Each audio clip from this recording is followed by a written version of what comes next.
Sebuah kereta baru diluncurkan dengan klaim bisa menembus Jakarta-Bandung cuma 1,5 jam. Kedengarannya keren kan? Tapi masalahnya di Jawa Barat, kita sudah punya kereta super cepat yang bahkan bisa lebih cepat dari itu. Dan sekarang muncul pertanyaan besar, apakah kereta kilat Pajajaran ini benar-benar solusi atau justru blunder transportasi terbesar yang sedang disiapkan? Kita akan membahas keputusan yang lagi bikin ruang publik heboh 8 triliun rupiah digelontorkan untuk pembangunan kereta api kilat Pajajaran. Sebuah layanan cepat baru yang digadang-gadang sebagai terobosan mobilitas Jawa Barat. Tapi keputusan ini muncul saat kereta cepat Wush masih berjuang dengan beban finansialnya. Dan disinilah kita mulai mempertanyakan logika kebijakan yang sedang dimainkan. Gubernur Jawa Barat Kang Deddy Mulyadi atau KDM resmi mengenalkan KA Kilat Pajajaran sebagai moda baru yang akan menghubungkan Gambir Bandung hanya dalam 1,5 jam. Tidak berhenti di situ, layanan ini diklaim bisa menjangkau Garut, Tasikmalaya, hingga Banjar dengan waktu tempuh sekitar 2 jam. Menurut KDM, ini bukan sekadar soal kecepatan perjalanan. Ia percaya moda cepat di jalur konvensional bisa membuka pemerataan ekonomi di Priangan Timur. Jalur existing dinilai punya potensi penumpang yang besar, tapi belum terakomodasi oleh layanan reguler maupun Wush. Hari ini pemerintah Provinsi Jawa Barat dan seluruh bupati dan wali kota se-Provinsi Jawa Barat disaksikan oleh Pak Wamenhub, dan kami berkomitmen dengan Direktur PT KAI untuk mengembangkan kereta kilat Pajajaran yang akan menempuh waktu tempuh relatif sangat cepat, yaitu Gambir Kota Bandung 1,5 jam, dan bisa dibikin 1 jam kalau mau. Kalau mau kan kita mau.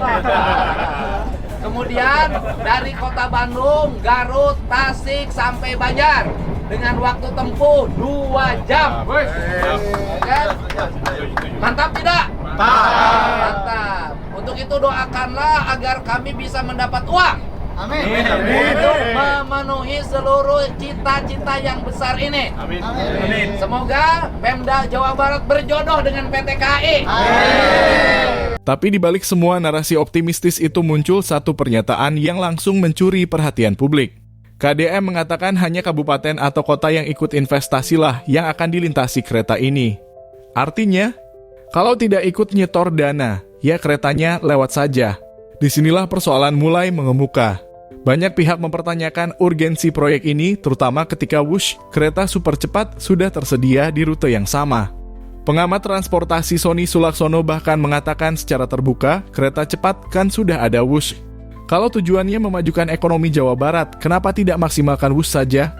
Menurut Sony, dengan dana sebesar itu, masalah yang lebih mendesak justru ada di Bandung Raya, kemacetan, kebutuhan transportasi massal perkotaan, dan ketiadaan moda efisien untuk mobilitas harian. 8 triliun rupiah bisa membangun rel perkotaan, memperluas jaringan, atau menciptakan sistem transportasi kota yang benar-benar menyentuh kebutuhan masyarakat. Meski kritik berdatangan, Pemprov Jabar tetap meyakini manfaat besar dari proyek Kilat Pajajaran. Beberapa klaim manfaatnya meliputi konektivitas Bandung, Garut, Tasik, Banjar meningkat drastis, mengurangi beban jalan raya yang selama ini jadi poros masyarakat. Priangan Timur mengundang investasi daerah lewat skema kontribusi APBD mendorong ekonomi lokal. Dari sektor wisata sampai UMKM, singkatnya, Pemprov melihat proyek ini sebagai pintu percepatan pembangunan wilayah selatan dan timur Jawa Barat.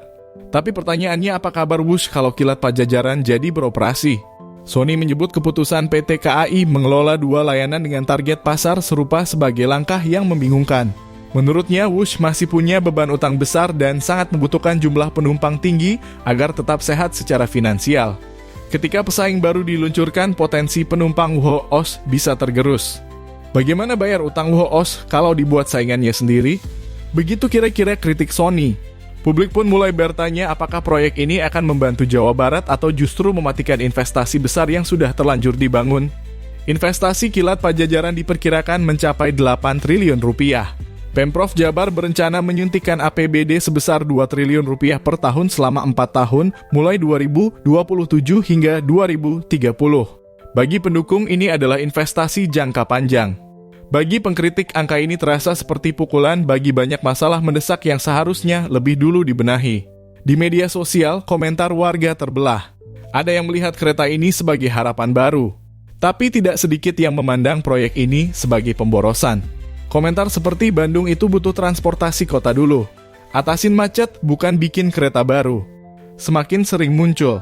Pada akhirnya, peluncuran KA Kilat Pajajaran menegaskan sebuah dilema klasik mempercepat mobilitas regional atau memperbaiki transportasi perkotaan yang sudah kritis. Keputusan sudah dibuat. Kereta sudah diumumkan. Anggarannya sudah dihitung.